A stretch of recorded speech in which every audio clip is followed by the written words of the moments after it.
Live from Fargo and serving you on TV, online, and on the go. This is Valley News Live at 6. There's some magic in taking a dog that's homeless, that needs a second chance, giving them that second chance. And we're letting the dogs and the vets rescue each other.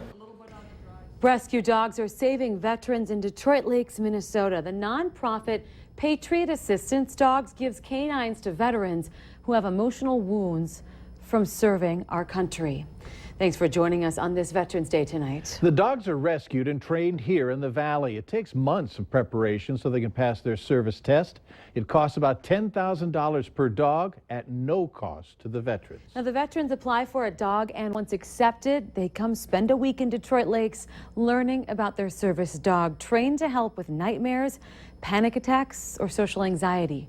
In a Valley News Live exclusive, Valley News Team's Ashley Bishop shows us how these service dogs are changing the lives of our service members in just a matter of 48 hours.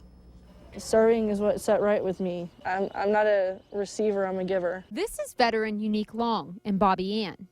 Long served in the Army for 5 years. She never served in combat but was assaulted while serving. Long says she left the service different than when she entered. I had an enormous cement block on my shoulder, a chip on my shoulder. She suffers from PTSD and traveled halfway across the country to try to find help. In the week with Patriot Assistant Dogs, she was matched up with a few different dogs before finding Bobby Ann. I know she'll be able to wake me from nightmares and night terrors and those kind of things.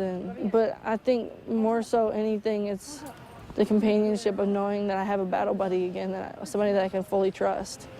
Somebody to watch my back and somebody to guard me. When Long starts having an anxiety, Bobby Ann jumps up on her and kisses her to keep her calm. For about 7 years, I pretty much stayed indoors all the time. I did everything online, grocery shopping, bill paying. Anya Sarah of Grand Forks served as a biochemical war specialist and has PTSD and severe depression. Kane came into her life over a year ago, and in that time, things have changed. She now has a job and can leave her house. And it's actually been really liberating. During our interview, Kane was whining. Sarah says he was doing his job and trying to distract her because her anxiety was rising. Good boy, good cuddle.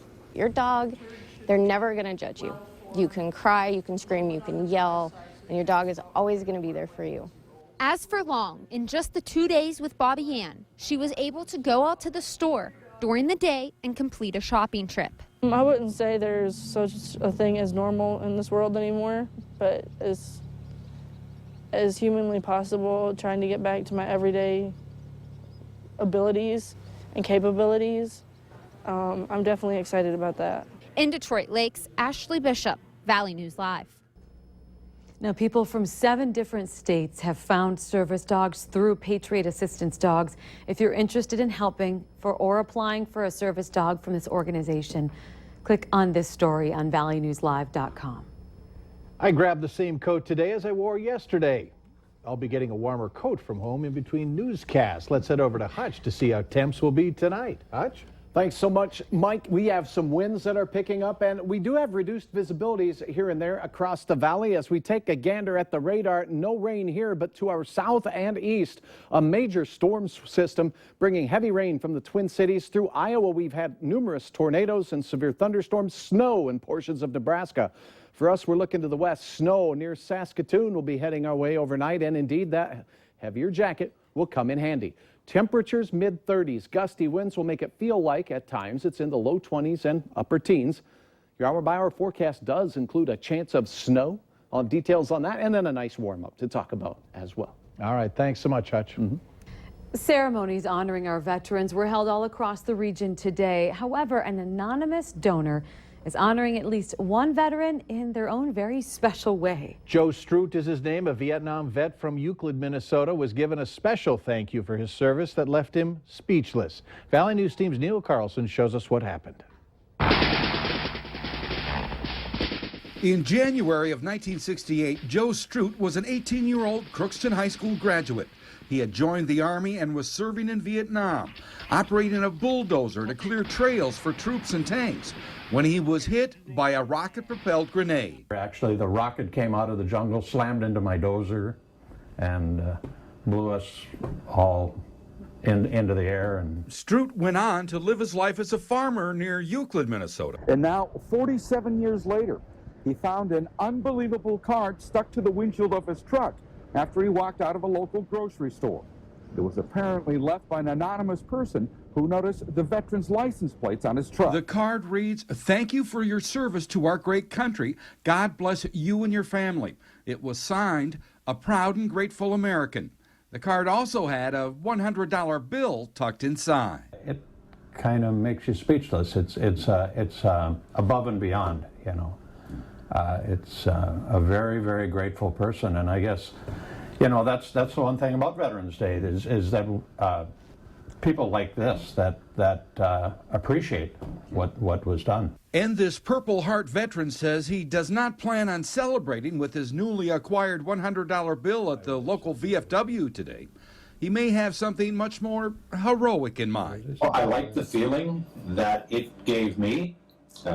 I may pass that on. Yeah, I may pass that on. Near Euclid, Minnesota, Neil Carlson, Valley News Live. As he was looking through his memorabilia, Strout also had a pay stub from his service back in Vietnam. He was making $177 a month. 65 of that was combat pay. Wow. Well, a 97-year-old World War II veteran got a big surprise today, 50 years in the making. Now, for some reason, Roy Wicker never received his service medals after taking part in the Pacific Campaign, mostly in the Philippines. That changed as he was invited up front, and members of the Minnesota Army National Guard pinned them to his sweater, explaining at length what each one means. The event honored all veterans, too, not just Wicker. Especially our aging veterans, our World War II veterans, our Korean, Vietnam, so on. We need to thank them now. They defined this country. They shaped history. I mean, where would we be if it wouldn't have been for those men? And many students took part in the ceremony, even singing the national anthem. It was a wild ride to honor Vietnam veterans. Mike Ranowski, who is a North Dakota native, just published his first book that chronicles his journey across Vietnam on his Harley. Ranowski never considered himself a writer, but he knew he had a story that needed to be shared. 40 pages of colorful pictures inside his book, Harley Tracks, prove that. But the words paint the true picture of his tour. He says while the whole country was a battlefield at one point, he didn't want to just visit the now tourist attractions. He wanted to explore the heart of the country. Opportunity to do something no one has ever done, to ride America's freedom machine around where over 58,000 of our men and women died and have a good time, to ride in their honor. He says he always felt their presence and he considered it an honor to ride for them and share their story. We have a link to Mike's website and ways to buy the book at valleynewslive.com. Go there and click on this story. It's a day of patriotism, emotion, and thanks. It's Veterans Day, and we join thousands of others honoring men and women who have served and are serving our nation. In some communities, this day is marked with a huge parade. In downtown Fargo, the parade was a little smaller, but the participants were no less enthusiastic than those marching on Fifth Avenue in New York, with thousands lining the sidewalks. The messages from veterans groups, soldiers, and politicians have similar themes of thanks, sacrifice, and memories, and some of them are very personal. Dear Dad, thank you for going to the Army. When you are gone a long time, I miss you. When you come back from Army, I still love you. The words of my 6-year-old. Olson used that letter to thank veterans for going to the recruiting office to go overseas, to tell them, their families, friends, and communities that were proud of them and their service. We now have an update on a whistleblower story we investigated last week in Jamestown. The BCI was requesting an investigation of false claims of misuse sent to Valley News Live. The original whistleblower complaint went like this. Someone named Dominic said the Stutsman County Sheriff's Office was using government property for recreational use. Their proof? This picture of a jet ski supposedly owned by the county and being ridden by a deputy and the sheriff's son. After requesting a list of property owned by the sheriff's department, we discovered that they in fact never bought a jet ski under their name. Although we don't know who the source is, we discovered the profile attached to the packet sent was an alias from a detective at the Jamestown Police Department, Tom Nagel, who also happens to be the president of the Fraternal Order of Police. He says he didn't send us the packet.